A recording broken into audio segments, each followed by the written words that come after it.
할렐루야. 우리가 읽은 본문 말씀도요, 안식일에 대한 말씀이에요. 안식일에 있었던 일이다, 그렇게 보고요. 변함없이 또 예수님은요, 이 안식일 이 문제를 가지고 예수님은 안식일의 정신을 저 바리새인들에게 또 다시 한번 수정을 해 주십니다. 안식일이 이런 거예요 하고 수정을 하시는데, 그런데 여러분, 이미 삐뚤어져 있는 바리새인들은요, 주님의 그 수정을 위해서 주시는 말씀을 안 받아들여요. 안 받아들여요. 그게 굳어진 마음, 딱딱하게 굳어진 마음이 얼마나 무서운지를 또 이 말씀이 우리에게 보여주는 거예요. 삐뚤어진 마음, 굳어진 마음, 지극히 한쪽으로 기울어져 있는 편견된 마음, 이들이 주님의 말씀이 귀에 들어올 리가 없지요. 그리고 결국은 이 사람들이 예수님을 어떻게 한다고요? 죽이려고 했더라 그랬어요. 죽일 계획을 세우는 거예요. 그러니까 여러분, 그래요. 이미 기울어져 있고 편견되어 있고 한쪽으로 푹 기우쳐 있고 잘못된 눈, 굳은 마음, 이거 한쪽으로 외글수적으로 삐뚤어져 외식된 마음이 얼마나 위험하고 위험한지 현실이 우리에게 보여주고 있잖아요. 그리고 성경도 우리에게 보여주고 있잖아요. 유대인들의 마음에 여러분 가장 심각하고 무서운 게 뭐냐면 굳은 마음이에요. 굳은 마음. 결국은 그 굳은 마음이 그 수많은 선지자들을 죽였습니다. 그 굳어진 마음이 예수님을 지금 죽이려고 계획을 세웠더라, 이렇게 말하고 있는 거예요. 여러분, 예쁜 마음 되시길 바랍니다. 부드러운 마음 되세요. 한쪽으로 기울어 있는 마음이 아니고 이미 여러분 판단되어 있는 마음, 저 사람은 저래 라고 이미 판단되어 있는 마음이 얼마나 무섭고 위험한지를 유대인들을 통해서 우리가 보는 거예요. 그 마음이 어떻게 한다고요? 미안하지만 사람을 죽입니다. 자, 그런 것을 우리가 이제 이렇게 보는 겁니다. 자, 그러면 말씀을 들어가 보면요, 그래요. 회당에 예수님이 들어가시니 손 마른 사람들이 있었다. 손 마른 사람이 있었다. 이거 병이에요. 손 말랐다라고 하는 것은요, 피가 통하지 않아요. 기가 통하지 않아요. 우리 현재 말로 말하면 혈액순환 장애. 그래서 손에 피가 통하지 않으니까 손이 죽어 있는 거예요. 죽어가는 거예요. 죽어가고 있어요. 그러니까 이게 안 좋은 거죠. 유대인들은 이 병을 부정한 병이라고 그래요. 그런데 누가복음 6장에 보면 똑같은 사건이 있는데 누가복음 6장에서는 오른손이라고 되어 있습니다. 무슨 손이요? 오른손. 오른손은요, 유대인들에게서 굉장히 의미 있는 손이에요. 우리 주님께서 오른손으로 우리를 품어주시고 붙잡아주시고, 오른손은 강한 손, 권능 있는 손, 권세 있는 손, 힘 있는 손, 능력과 권능 있는 손을 의미할 때가 많아요. 그런데 누가복음 6장에 보면 이 사람이 오른손이 손 말았다 그랬습니다. 누가복음 6장에 그렇게 되어 있습니다. 유대인들에게 오른손은 방금 말씀드린 것처럼 권위와 힘을 상징해요. 그러니까 손 마른 이 사람은 뭐예요?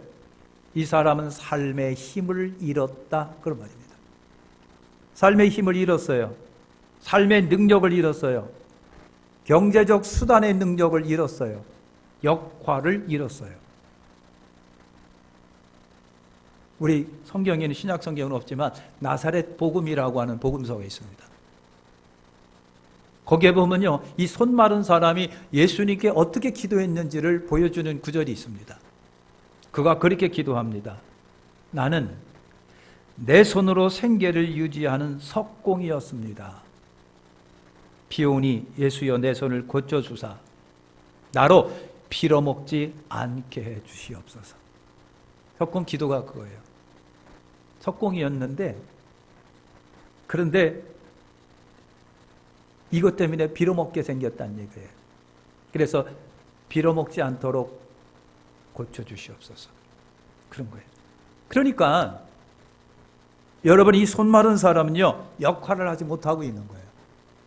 남편으로서 역할도 못하고, 자식으로서 역할도 못하고, 아빠로서 역할도 못하고, 가장으로서 역할도 못하고 있겠죠.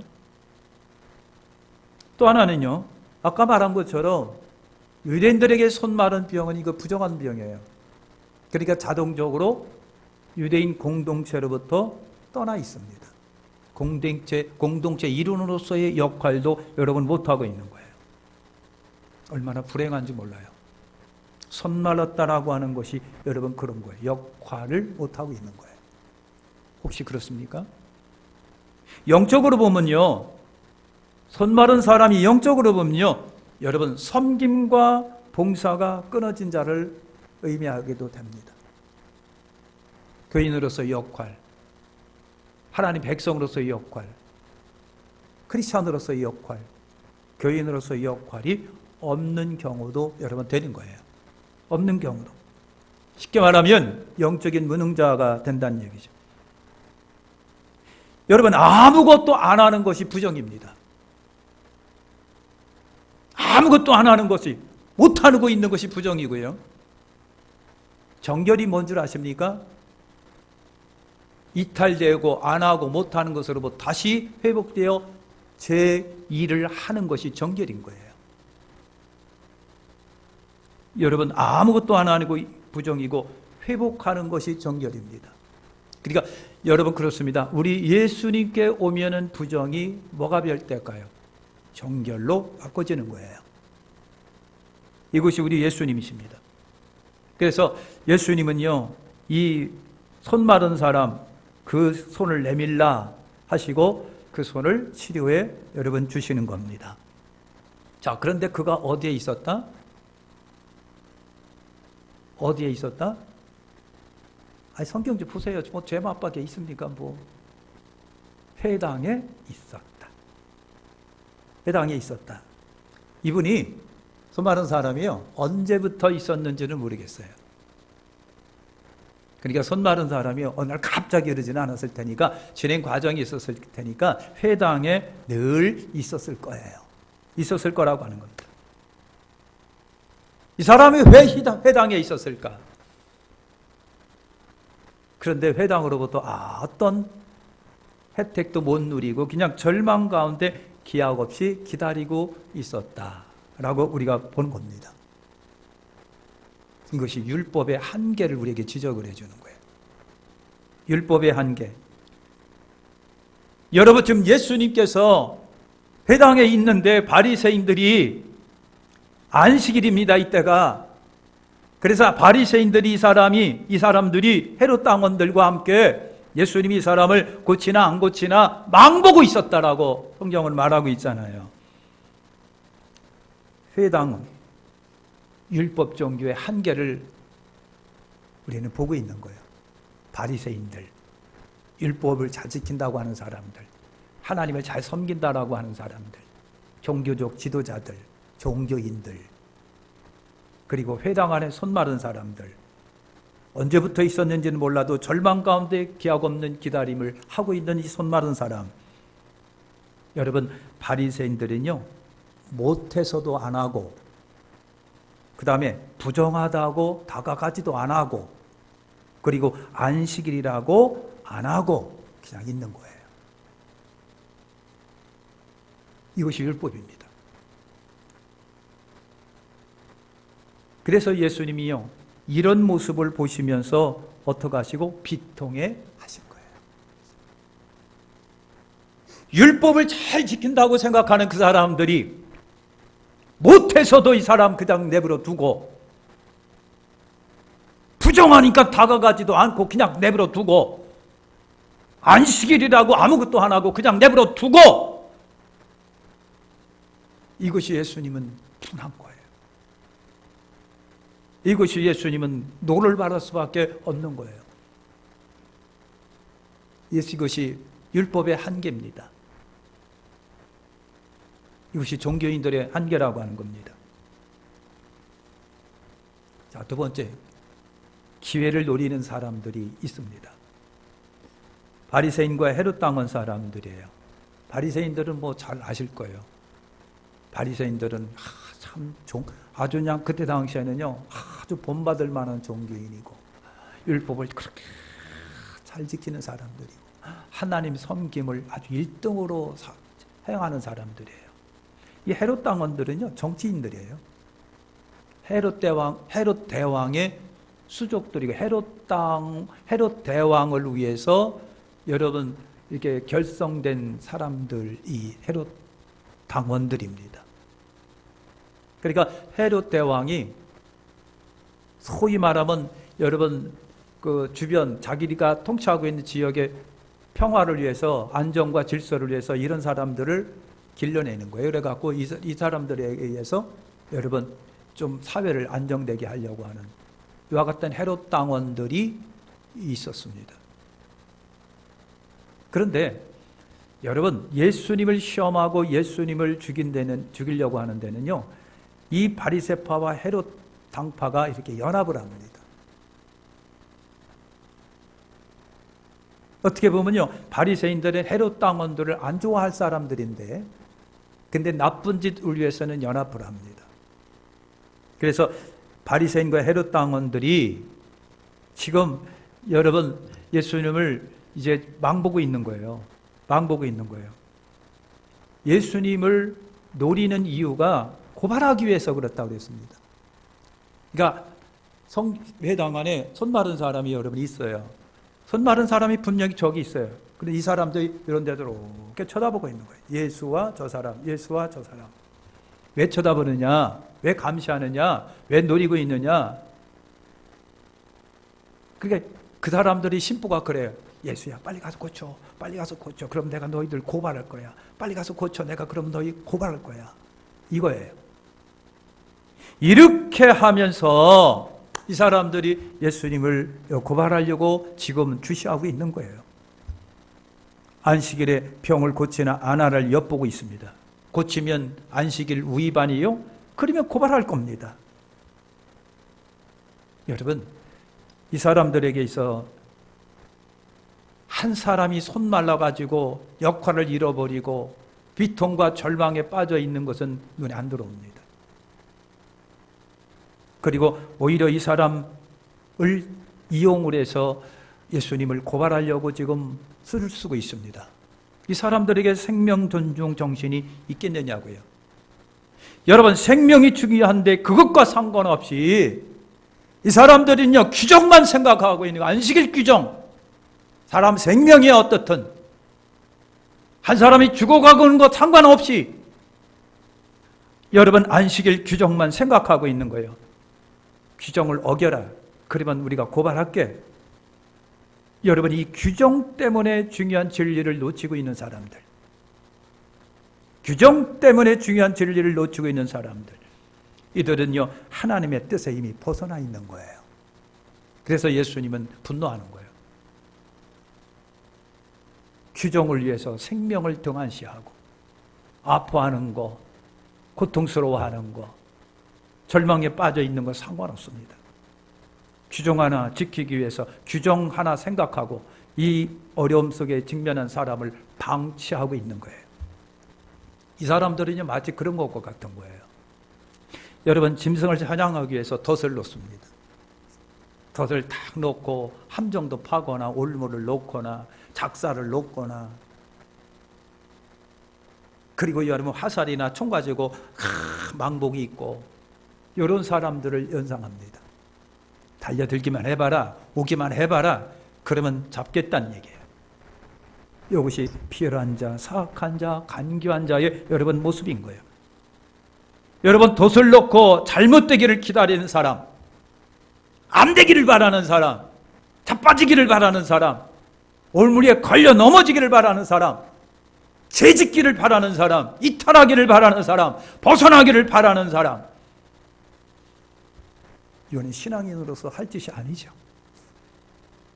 신앙인으로서 할 짓이 아니에요. 그래서 우리는 이들에게서 누구의 모습을 보냐면 원수 마귀의 모습을 여러분 보는 겁니다. 영혼을 도적질하기 위하여 숨어 망보고 있다가 끌려들면 영혼을 망치는. 그래서 우리 예수님은 이런 자들에게 탄식하고 분노하시는 거예요. 마태복음 23장에 보면은요, 예수님께서 바리새인들을 향하여 비칠한 무덤들이 화 있을진저 이렇게 아주 분노하면서 저 사람들을 책망합니다. 화 있을진저가 뭐예요? 저주받으라는 얘기예요. 얼마나 예수님이 분노하시고 그래졌으면요, 저들을 향하여 23장에서 막 신랄하게 예수님이 비난합니다. 화 있을진저 바리새인들이요, 화 있을진저 서기관들이요. 기회를 노리는 사람들, 신앙인으로서 할 짓이 못 되는 거예요. 이 마음이 우리 속에 없기를 바라는 거예요. 예수님께서는요, 즉각 치료하셨다. 3절과 4절에 보니까 여러분, 예수님이 뻔히 알아요. 지금 저 사람들이 지금 어떻게 하려고 하고 있는지 예수님이 뻔히 알아요. 바리새인 서기관들이 에르땅원들이 있고요, 손 마른 사람이 있는데 자꾸만 예수님 쳐다보고 저 사람 쳐다보고 끼웃끼웃하면서 주시하고 있어요. 예수님은 알아요. 저 사람들이 왜 이렇게 수시하고 있는지. 고발하려고 지금 수쓰고 있고 기회만 노리고 있는 것을 우리 주님이 왜 모르겠어요? 그런데 말이죠, 치료 문제는요, 타협의 대상이 아니잖아요. 그죠? 자, 병원에 갔어요. 사람이 막 죽어가는데 돈이 있느냐 없느냐 따지는 의사가 과연 의사일까? 예?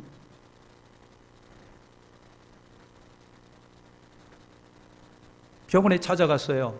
그것도 여행객이 찾아갔어요. 이 나라 사람이냐 아니냐? 여권이 있냐 없냐? 아니면 보험이 되어 있느냐 안 되어 있느냐? 외국인인데 돈을 낼 수 있을까 안 못 내나? 이거 저울질하면서 자꾸만 끼웃거리면서 여러분, 죽어가는 사람 치료를 미루고 있는 의사가 의사이냐고요. 여러분 같으면은 달라붙어서 빨리 응급처치하고 살려내겠지요. 사랑하는 성도는 그런 거예요. 치료 문제는 절대 타협의 대상이 아니다. 그거예요. 망설임 없이 치료하는 거예요. 눈치 볼 것 없이 치료하는 거예요. 우리 예수님이 그거예요. 보니까 저 사람들이 날 고발하는 거 뻔히 예수님 눈에 들어와요. 어떻게 할까? 고민스러워요. 이렇게 하게 되면 또 귀찮은 일이 벌어질 텐데. 귀찮고 성가시라고. 불려다니고 이래라 저래라.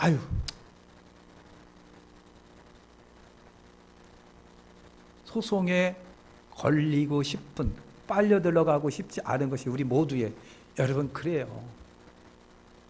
어떤 목사님이요, 교단 일 때문에 이제 자꾸만 불려간 거, 검사들 앞에, 검사들 앞에 불려가요.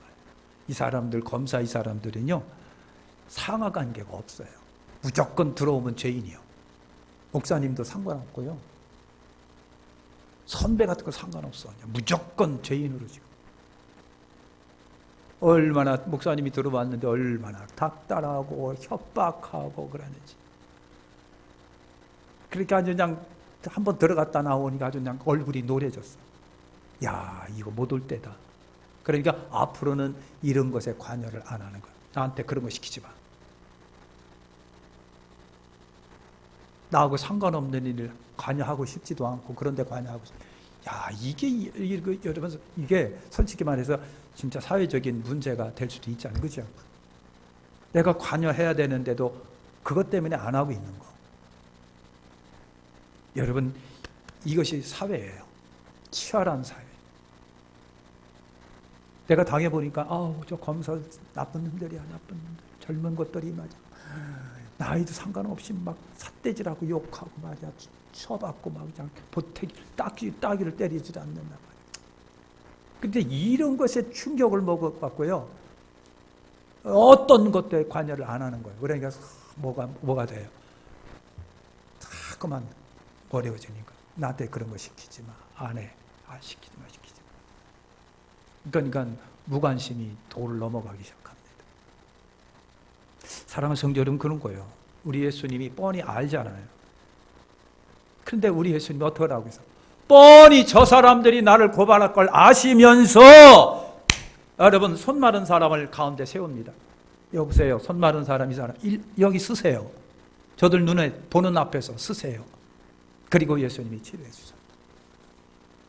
여러분 망설임 없이, 눈치 보는 것이 없이, 두려움 없이, 이것이 복음에 합당합니다. 복음의 정당함이라고 하는 거예요. 이것이 복음의 능력이라고 하는 것입니다. 그렇잖아요. 그러니까 생명을 위하는 데 있어서 때로는 주저하거나 망설이거나 눈치 보는 것은 아니다. 전도나 선교는 더 그렇다.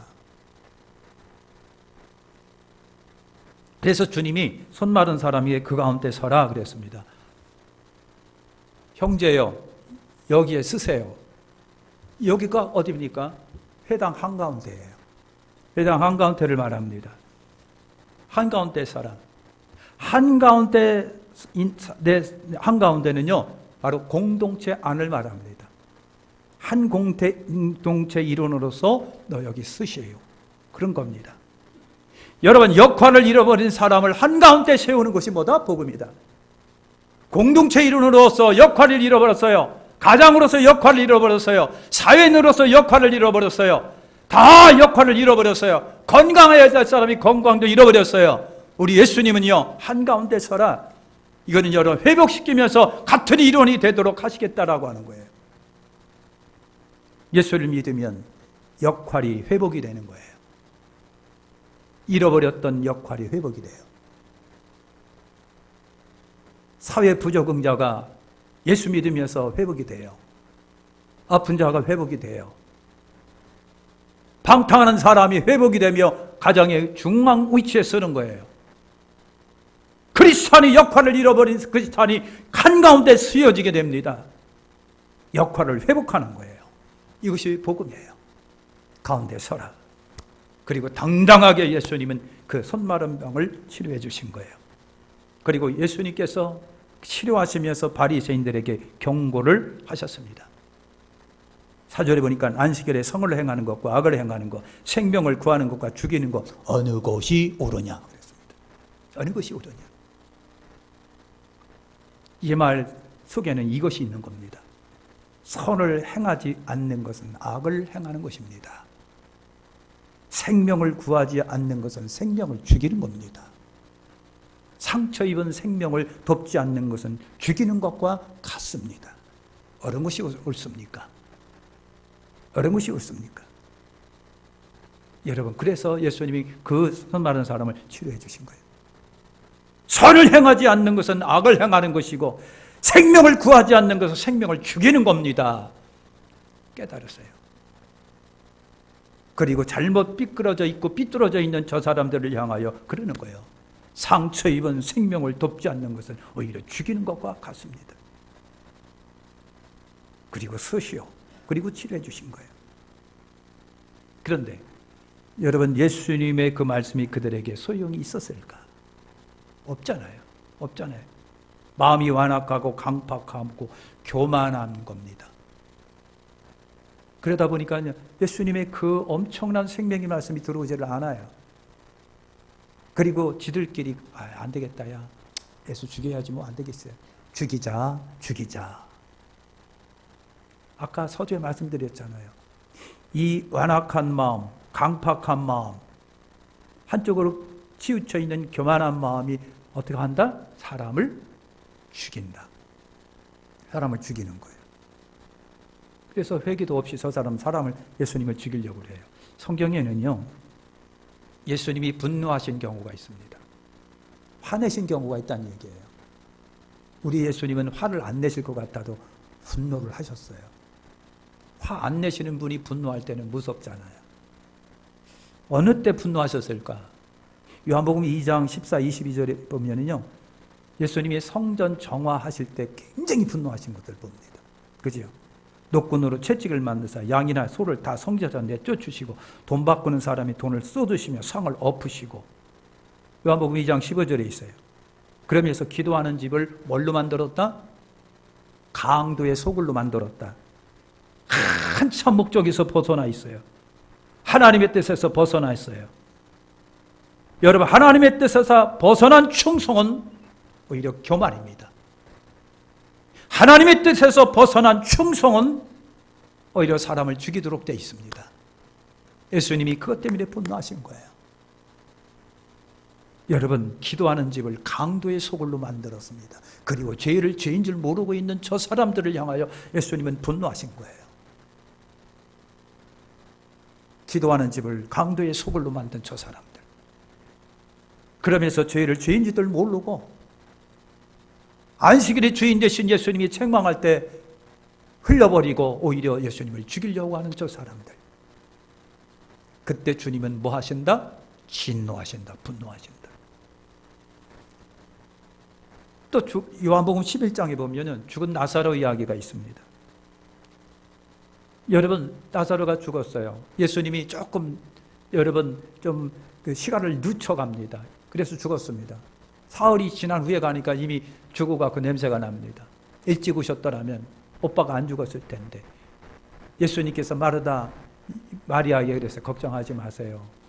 그랬더니 못 믿는 거예요. 못 믿는 거. 그래서 예수님이 그랬어요.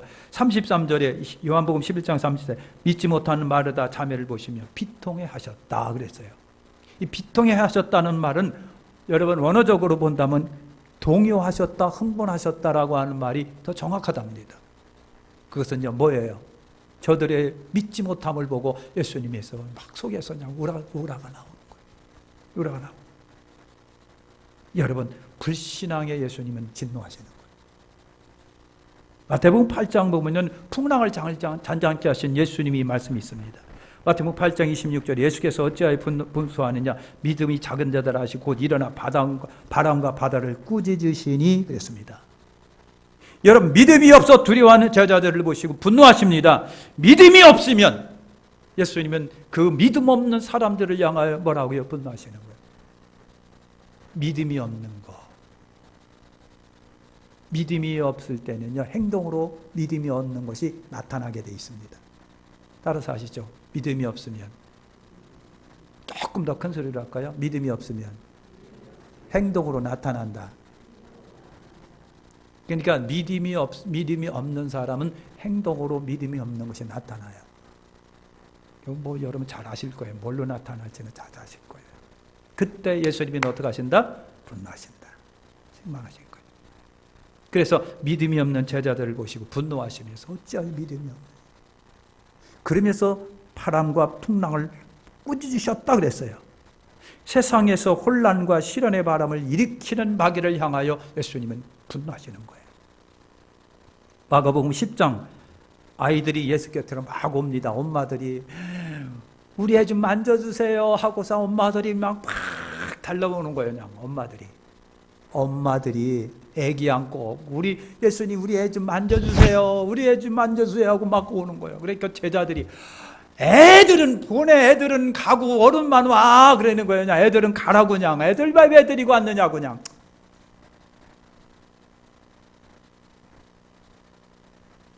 애들 왜 데리고 왔느냐고. 애들은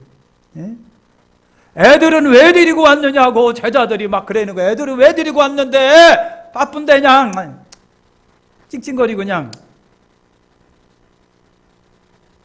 그때 예수님이 14절에 보니까 노하시사 아이들이 내게 오는 것을 금하지 말라. 예수님이 제자들을 딱 본 순간 그렇게 하는 제자를 보고 그냥 화가 나십니다.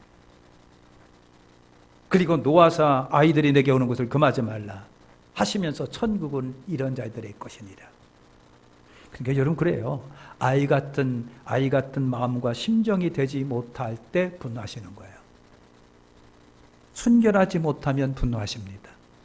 그리고 순결한 자를 배척하면 예수님이 분노하시는 거예요. 꼭 기억하십시오. 우리 주님은 순결하지 못한 사람들을 향하여, 여러분 참 아이 같은 마음이 되지 못한 사람들을 향하여, 아니면 순결을 배척하는 사람들을 향하여 우리 예수님은 반드시 화를 냅니다. 근데 이 화보다 더 무서운 화가 발세 때, 심판 때 일어나는 거 기억하십시오. 그때는 이제는 늦어요. 여러분, 마태복음 23장에 아까 얘기한 것처럼 바리새인들을 향해서 예수님이 화 있을진저, 이거는요 노골적으로 예수님이 저주받을 사람들 하면서 저들을, 왜 저 사람들을 향하여 예수님이 화 있을진저 하셨을까? 뭐 때문에? 저들의 외식 때문이라고 그랬습니다. 외식은 뭐예요? 이중성이에요. 겉과 속이 다른 거예요. 요즘에 우리나라 말로 내로남불이에요. 내가 하면 로맨스예요. 남이 하면 불륜이에요. 여러분, 그래요. 교만성, 이중성, 과시욕, 저들의 교권주의, 잘못된 가르침, 탐욕, 이런 것들이 저들 속에 있는 거예요. 외식으로 있는 거예요. 예수님께서 이 외식하는 자들을 향하여 분노하십니다. 외식입니다.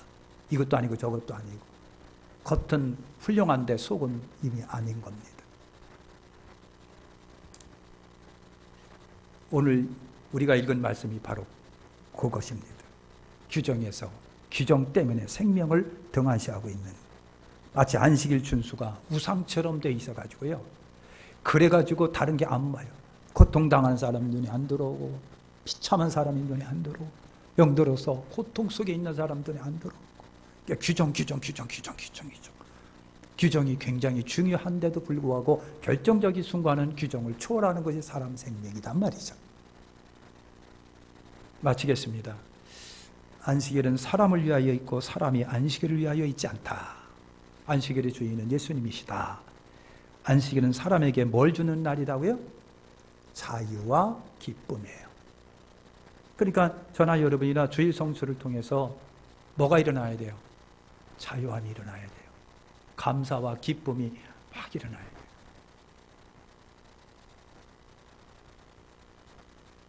옆에 있는 사람 쳐다봐요. 주일을 성수하는데 자유함과 기쁨이 있는가? 그냥 신경질 바락바락 속에 그냥 얼굴에 신경질하고 그냥 잔뜩 써 있나? 아니면 자유와 감사가 있나? 한번 돌아보라고요. 정면으로 보면 또 저 사람 오해할 것 같으니까 째려보세요. 여러분, 안식일 준수는 뭐다? 자유와 기쁨이에요. 그러니까 주님 전에 올라와서 수지성수하면서 기쁨도 일어나 감사하네. 그냥 막 덩실덩 춤추면서 주님 감사해요. 고마워요. 주님 감사해요. 고마워요. 일주일 동안 억눌렸던 짐들이 풀어지면서, 쌓였던 마음속에 있는 모든 분노와 두려움들이 풀어지면서 주님 감사해요. 고마워요. 이렇게 하면서 돌아가는 것이 주일이다. 주일이다.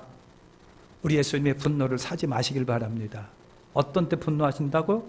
불신, 외식. 여러분, 이런 거 책임 회피, 믿음 없을 때, 생명을 구하는 일, 무엇보다도 중요한 것이 생명을 구하는 거예요. 기도하겠습니다. 하나님 감사합니다.